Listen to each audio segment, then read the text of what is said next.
Thank you for being here and trusting the process. What we're going to do, I have somebody that's going to be here tonight that's going to give y'all some valuable information, right? And I'm not going to avoid the elephant in the room, regardless to where you stand on this side or that side. You know, the elections came, they went. I'm glad it's over. We can go back to really focusing in on developing self. Those of you that follow me on Instagram or any other social network, you guys might have seen the post that I put up where I said, don't blame the last 4 years on nobody but yourself. Okay? Blame it on yourself. Everybody has the opportunity to grow, to invest, to ignore all the static. Yes, you want to have the right leadership there, but I'm going to tell you something. Welcome, Angela Lewis and the Bills Nilden. I want to tell you guys something. America is a company. It's a company. It's a business. Every business needs a CEO, a face of the company. That's what we literally went out there to vote for, the face of this company. But they do not make all the decisions. The shareholders make the decisions in the companies. America is no different. They have people who make the ultimate decisions. Okay? So I don't want it to be that thing where, okay, things didn't work out. Things didn't work out for whoever you wanted to vote, and maybe they lost, maybe they won. But guess what? You still have to go to work tomorrow. You still got to pay those bills. Rent's still going to be high. House is still going to be expensive. Eggs is still going to go up. Bread is still going to go up. But everybody needs somebody to blame, and we're not going to play the blame game because that's not what we do. Of course, we want what's best for our country, for our people, for everybody here. We want what's best. But you cannot impact nothing around you or no one around you unless you start with you first and saying to myself, how am I going to better myself to help my niece, my nephew, my sons, my daughter? How can I work to help? How can I give them the information? I can't go kicking, screaming around the house. But I'm going to tell y'all one thing. Since the elections have been over, and this is, anytime I pause, this is to make sure I phrase it the right way so nobody gets confused about what I'm trying to say. Since the election has been over, I need everybody to understand something. Before the election even started, I've always talked to y'all about being investors beyond real estate. I talked to y'all about stocks. I talked to y'all about crypto. I talked to y'all about money, banks. I talked to y'all about all of these things because I need you to be an investor. I need you to have these. Since 2 days, I have grossed over $50,000 in the stock market in the last 2 days. And I'm not giving nobody praises for winning or losing. What I'm saying is I did what I was supposed to do by being an investor. I did what I was supposed to do. Buy me some stocks because I know tech is going to go up. I know the dollar is going to disappear. Buy me some crypto. Crypto reached its all-time, right after the election was over, crypto hit its all-time high. Because you could trade crypto all day. And I talked to y'all about, remember that time I told everybody, anybody who puts $100 in a crypto account, if it don't double, I'll give you your money back. Those of you who heard me, congratulations. Congratulations. I know you up on your crypto account. But it's only a beginning lesson. Like this is what I mean about how real estate is a cash flow tool to help you build wealth in other sectors. But real estate ain't like it was when I started, where I was buying houses for $40,000, $15,000. I just sold another house today. Another one in my portfolio. I have 43 properties. I'm down to 9. 9. You know why? Because certain areas, I know they're going to go through the hardest of hardships. The areas that we are looking, where I used to buy properties in the Section 8 and the rent was good and the tenants was paying money, they're getting ready to go through some turmoil. They're getting ready to not be able to afford their portion of Section 8. Those areas are not going to be being rebuilt. And I'm not blaming the administration at all. I'm just giving you my point of view, because before this administration came in, I told a lot of y'all I was liquidating to buy bigger assets, buy international, invest in more stocks, and buy more crypto. We buying real estate as a group, but this is why I told you I want y'all to buy 4 units, duplexes, higher costs, better areas with higher rent. That's simple. You know why? Because the people who are in these areas that are the C's and the D's and the B minus, see, when jobs start disappearing, they're going to say, you know what? I'm going to move to a better area and pay higher rent. I'm going to move to a better area and pay higher rent. The bad areas are going to start to get worse. And I don't want y'all getting caught up in that space and not trusting the process. So I talk to y'all with everything that I'm doing. I tell you, I don't want y'all buying cheap properties no more. I don't want y'all buying single families no more.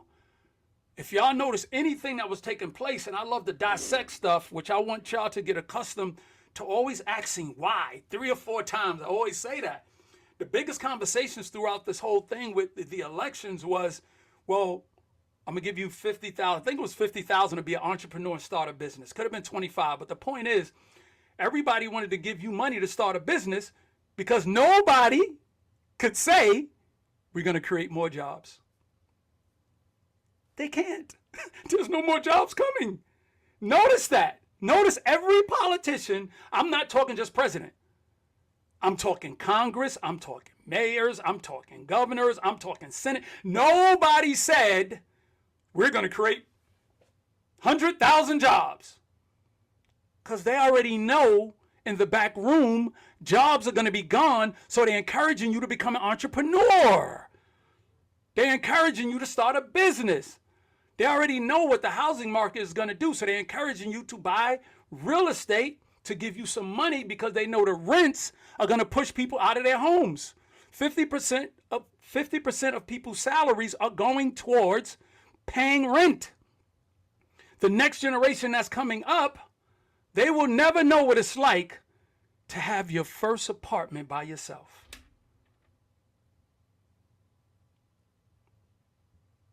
Think about that. They are leaving their parents' house to live with roommates, y'all.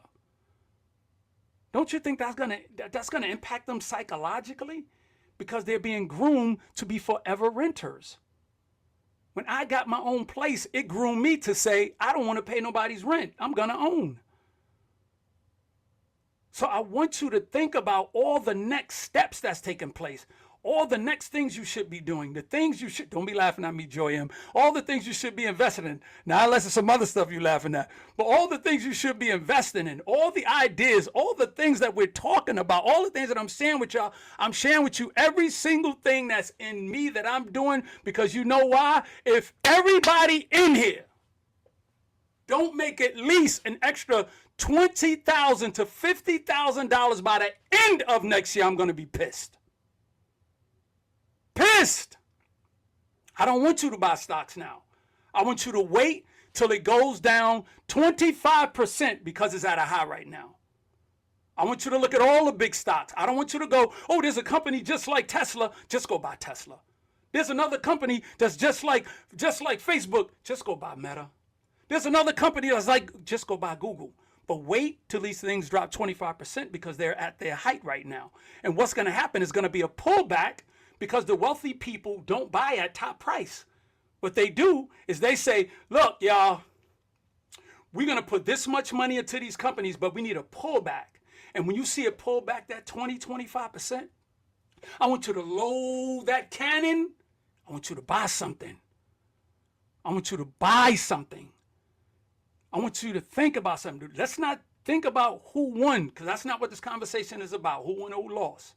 I want everybody in here to have a big smile on their face. They made money. They're able to change their lives. And the only way you're going to do that is look at the direction where something is going. I've been looking at the direction of where business is going, where wealth is going, where we are going, where the next generation is going. The next generation, they're too far away from the struggle. They got cell phones, cars, Uber Eats, Instagram. They don't get it. So how can we expect a leader to come from a generation that doesn't have a timeline defined by either music or actions? Every great leader came from a timeline of something happening. Malcolm X, Martin Luther King, you look at wars, you look at Vietnam War, you look at Jesse Jackson, where he came from, Al Sharpton, where he was groomed from. You look at the music, songs like War. What is it good for? Absolutely nothing. Say it again. Look, Fight the Power. We understand music dictated a timeline of our life, and it groomed us to be motivators. They don't have a timeline of music.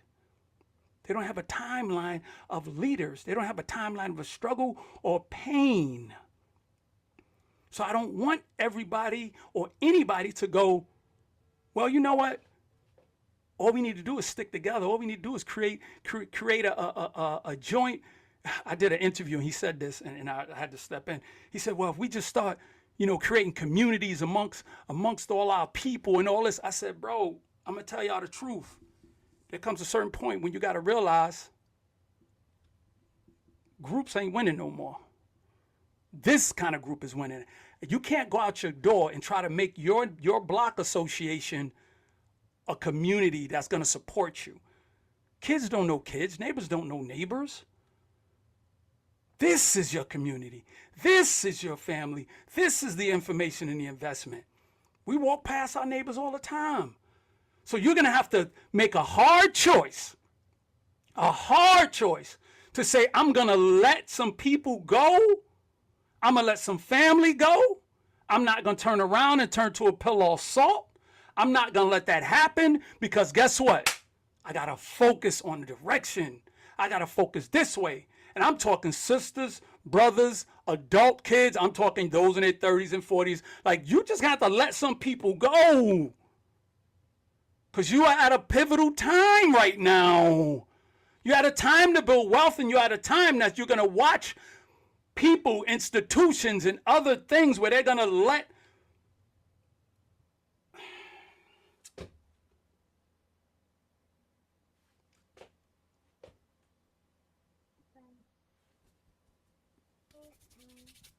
we in trouble. I don't care how much money I make. Pain doesn't have a price tag. But I need you to start building wealth so you can now have the opportunity to say, I'm going to leave here. I'm going to go live somewhere else. I want to live in Jamaica. Live in Costa Rica. I want to take my kids. I want to go. I had enough. I want to get out of here. I'm going to go live in the Florida Keys. I'm going to go live somewhere. You ain't got to leave the United States if you don't want to. If you just want to go. But you got to give yourself the opportunity to do that. And the only way by really doing that is taking the emotional aspect out of it. I heard people talking about they don't want to invest. He's creating the stock market and make so much money, and I don't want to profit off of this. I'm like, you're not profiting off of him being elected. You should have been investing it anyway. You should have owned some anyway. So the mindset of that, and you got to think this person talks to somebody else who agrees with them. That's the sad part. You don't develop this kind of thought unless there's somebody else next to you going, yep, sure is. You ain't never lie. It's my southern side, I'm finna to go. Jonathan, I love what you're doing, man, with the family. So for me, talking to y'all now, tonight, I'm serious, man. Woman, my people. Look at these stocks of technology. Write a list. Look at their prices. Wait for a pullback. And say, I'm at least get me 2, 3, 4, 5. I bought my grandkids NVIDIA when it was $92. And I just bought them one. Just one. If y'all know what NVIDIA has done and how many times it's split, you know what their count is looking like? I bought them one NVIDIA. I bought them 5 Microsoft, 5 Googles, 5 Tesla. And I said, I'm going to let that cook. And it's cooking. Do the same. If you could find money to put away and pay a $200-$300 cell phone cable bill and to go away and like just make a sacrifice for a little while and say to yourself and put it on your whiteboard. Everybody, if you don't have a whiteboard, write a note, put it on the fridge, put it somewhere where every morning you wake up, put it on your bathroom mirror. Buy me some stocks, buy me these companies, buy me a few, because the whole objective and the goal for this administration and the individual that's in there now is to become a true billionaire, because too many other young billionaires. So this person wants to be a 50, 60 billion dollar man. All I'm asking you to do is just make 1% off of that. And you know how arrogant the administration is. They're going to tell you everything they do. They're going to tell you. He literally going to tell you what to buy. Just buy. All right, enough. All right, I'm going to bring somebody in that's going to talk to y'all about the crypto, who's an expert. And he was on a call with us before, but I said, no, I need you to talk to them and give them numbers. I need you to tell them actual cryptos. I need you to tell them why it's important. And I want y'all to write questions down. If it's how do I open an account? What's the best price to get in? I need y'all to lock and load it. We ain't forgetting about real estate, because everybody needs to own real estate so you can have a place to live, so you don't get kicked out on the street because rent's too high. We still gonna invest. We are working on some great projects in the background, and still in that background you got, you won't give out too much information. We working, y'all. And when it comes to fruition, man, we gonna do something beautiful. But until then, Mona, it's good to see you, my sister. Bring my guy up here and let him talk to the room.